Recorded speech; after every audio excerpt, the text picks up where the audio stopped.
Sir, तुम्हाला संसदरत्न पुरस्कार मिळालेला आहे, काय प्रतिक्रिया आहे तुमची? देशाचे महामहिम राष्ट्रपती स्वर्गीय अब्दुल कलाम यांच्या प्रेरणेतून हा पुरस्कार सुरू झाला आणि तो पुरस्कार मला मिळाला याचा मनस्वी आनंद होत आहे. पण हा आनंद होत असताना सगळ्यात पहिली आठवण येते ते वंदनीय हिंदू हृदय सम्राट शिवसेना प्रमुख श्रीमान बाळासाहेब ठाकरे. मला असाच पारितोषिक पुरस्कार महाराष्ट्राचा विधान परिषदेचा सदस्य असताना मिळाला होता, राष्ट्रकुल संसदीय मंडळाचा. आणि तो पुरस्कार घेऊन मी वंदनीय शिवसेना प्रमुखांकडे गेलो असताना त्यांनी जी पाठीवर थाप मारली ती आजही मला स्पंदन देते, स्फुरण देते, तिची आठवण होत राहते. ती ऊर्जा तिथून मिळते आपल्याला. आणि त्यानंतर आदरणीय पक्षप्रमुख उद्धवजी ठाकरे साहेब, सौ रश्मी वहिनी साहेब, मातोश्री यांचे आशीर्वाद, ज्येष्ठ नेत्यांचे आशीर्वाद, मार्गदर्शन आणि सगळ्यात शेवटी आमचे सगळे निष्ठावंत कडवट शिवसैनिक त्यांच्यासोबत यावेळेला मी महाविकास आघाडीतून लढलो. त्या सर्व पक्षाचे कार्यकर्ते, पदाधिकारी, लोकप्रतिनिधी ह्या कडवट कष्टपणे जे कष्ट घेतले त्यांनी, त्यातून माझा हा विजय झाला. त्यांच्याप्रती सुद्धा मी कृतज्ञता व्यक्त करतो. खरं तर पहिली शिवसेना प्रमुखांच्या प्रतीच कृतज्ञता. त्या कृतज्ञतेतून हे सगळं मिळालं. मी कोण, मला जर त्यांनी संधी दिली नसती तर. म्हणून ती संधी ज्यांनी दिली, ती संधी दिल्यानंतर सोनं करणं आपल्या हाती असतं.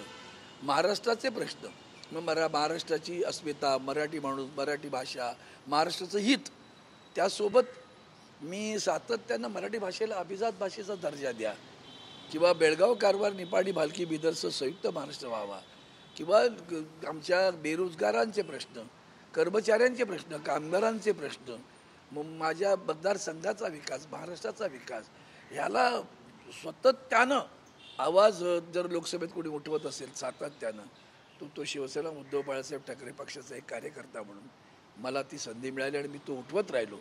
त्याचा ही जी परिणिती आहे. आणि म्हणून मी या सगळ्यांप्रती कृतज्ञता व्यक्त करतो. माझं कुटुंबसुद्धा त्याच्यामध्ये आहे की त्यांनीसुद्धा हा सगळा प्रवास करताना त्यांचा पाठिंबा असतो मोठा. त्यामुळे त्यांचे ज्येष्ठ नेत्यांचं मार्गदर्शन, या सगळ्यांप्रती कृतज्ञता व्यक्त करतो. आणि हा पुरस्कार ज्यांच्यामुळे मला मिळतो असं मला नेहमी वाटत आलं, ज्यांनी मला दाखवलं जग, ते वंदनीय हिंदू हृदय सम्राट शिवसेना प्रमुख श्रीमान बाळासाहेब ठाकरे यांच्या चरणी अर्पण करतो. आज परराष्ट्र सचिव जे आहेत ते ब्रीफ करणार आहेत सगळ्यांना, जे एमईएचे स्टँडिंग कमिटीचे सदस्य आहेत, त्यांचे सदस्य आहात काय? मला वाटतं आत्ता परराष्ट्र सचिवांच्या सोबत तशी त्यांच्या सातत्यानं पत्रकार परिषदा होत राहिल्या. पण आत्ताची दोन गोष्टी होतील की जे काही पाकिस्तानबरोबर युद्ध झालं त्या युद्धाबद्दल, किंवा त्या जो काय आपण हल्ला त्यांच्या आतंकवाद्यांच्या अड्ड्यावर केला त्याची माहिती मिळेल. आणि त्याच्या पलीकडे आत्ता जेव्हा या सगळ्या लढाईमध्ये हिंदुस्थान एकाकी पडला, भारत एकाकी पडल्याचं चित्र दिसत राहिलं सातत्यानं, ते मात्र हृदयाला डास देणारं आहे. आणि तिथं कोणी इस्रायल फक्त उभं राहिलं जरासं, बाकी कोणी उभं राहिलं नाही. आणि त्याच्या पलीकडे सर्व राष्ट्र नरोवा कुंजरोवा भूमिका घेऊन उभे राहिल्यासारखं चित्र आहे. अमेरिकेने तर नुसतं नरोवा कुंजरोवा नाही केलं, तर त्यांनी सरळ सरळ सरळ सोट आपल्यावर प्रचंड, म्हणजे टॅरिफपासून त्यांचं जे सुरू आहे तो दबाव हिंदुस्थानवर लादला. सगळ्यात वाईट गोष्ट कोणती झाली तर ते युद्ध थांबवण्यासाठी त्यांनी मध्यस्थी केल्याचं ट्विट केलं ताबडतोब. एवढंच नव्हे तर त्याच्यानंतर पुन्हा एक ट्विट केलं त्यांनी आत्ता की न्यूक्लिअर वॉर मी थांबवलं, अणुमाम तो जो वॉर आहे ते मी थांबवलं, असं त्यांनी ट्विट केलं. हे सगळं देशाच्या सार्वभौमत्वाला धक्का देणार आहे. आणि म्हणून सार्वभौमत्वाला धक्का देताना स्वर्गीय सुषमा स्वराज ताई जेव्हा होत्या, त्या जेव्हा विदेश मंत्री, तेव्हा त्या म्हणाल्या होत्या की फक्त हिंदुस्थान आणि पाकिस्तानचा प्रश्न जर असेल तर तो आम्ही दोन राष्ट्रांमध्येच सोडवला जाईल, किंवा त्याच्या संदर्भातल्या वार्ता शब्द प्रयोग करतील असं त्यांचं वाक्य आहे. आणि वार्ता होतील, अन्य कुठल्याही राष्ट्रांना यामध्ये मध्यस्थी करण्याचा अधिकार असणार नाही. पण आज जी काय आपण भूमिका घेतली ती पाहता आपण अन्य सगळ्या राष्ट्रांना मध्यस्थी करायला सांगतोय का, असा प्रश्न सुद्धा मनासमोर उभा राहतोय. भाजपनं टीका केलेली आहे शिवसेनेवर. उद्धव ठाकरे ज्यावेळेला मुख्यमंत्री होते किंवा ज्यावेळेला सरकार होतं ठाकरेंचं, त्यावेळेला जे रस्त्याची कामं झाली त्यापेक्षा 5 ते 6% कामं आम्ही केली असं आशिष शेलार म्हणतात. जाऊ दे, ते डोळे असून आंधळ, आधी मुळात अंध बघतं. आधीच मद्य त्या जसं म्हणतात ना त्याच्यात तो मद्य प्याला आधी त्याच्यातला प्रकार त्यांचा आहे. त्यामुळे शिवसेना मुंबई महानगरपालिकेवर सत्तेवर असताना जे काम केले ते ऐतिहासिक काम आहे. बरं, कोस्टल रोड तर त्यांनी सुरुवात केली, त्याच्यापेक्षा महत्त्वाचं काम मी तुमच्या माध्यमातून तुम्ही संधी दिलीत मी धन्यवाद देतो. वैतरणाचा एक अधिकचा प्रकल्प, मुंबई शहराला पाणी पुरवठा पुरेसा होऊ शकणार नाही, हा प्रकल्प मुंबई महानगरपालिकेच्या माध्यमातून आदरणीय उद्धवजी ठाकरे साहेबांच्या मार्गदर्शनाखाली राबवला गेला. आणि म्हणून मुंबई शहराला आज जे काही पाणी मिळतंय ते तुटवडा आहेत, पण ते जे पाणी मिळतंय ते त्यामुळे मिळतंय एवढी जाणीव लक्षात ठेवा. एवढंच माझं म्हणणं आहे.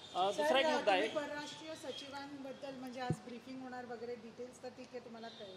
बरोबरच प्रियांका चतुर्वेदी यांचं जो नाव जे आहे तुमच्या पक्षाकडनं मला वाटतं त्याच्यावर भाष्य न करणं योग्य आहे. कारण मला त्याच्यात ज्याला मिळाले सध्या आम्ही काय त्याच्यावर जळण्याचा विषय प्रश्न असा लोकसभेमध्ये जास्त खासदार असतानाही आहे. मला असं वाटतं त्यातला मूलभूत विषय असा आहे की जसं तुम्ही युद्धाच्या प्रसंगामध्ये सर्वपक्षीय बैठक बोलवलीत तशीच बैठक बोलावून सांगायला पाहिजे होतं की आपल्याला यावर आत्ता आम्ही सरकार म्हणून, कारण आम्ही तुम्हाला निस्संदिग्ध पाठिंबा दिला या सगळ्या विषयावर, आणि म्हणून तुम्ही या बैठकीत बोलवून मी सांगायला पाहिजे होतं की यापुढचं आमचं पाऊल असं आहे की आम्ही जगभरातील सर्व राष्ट्रांमध्ये आम्ही प्रतिनिधी पाठवणार आहोत.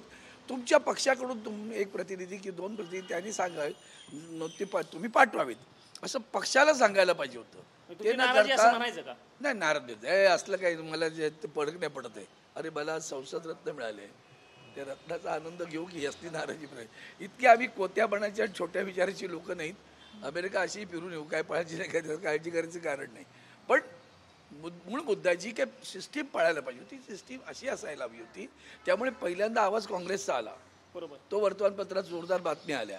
त्यामुळे तो की तुम्ही पक्षाला न विचारता तुम्ही स्वतःहून ठरवता माणसं कोण घ्यायची, हे सगळंच म्हणजे जो कारभार आहे तो योग्य असं मला वाटत नाही. Thank you sir.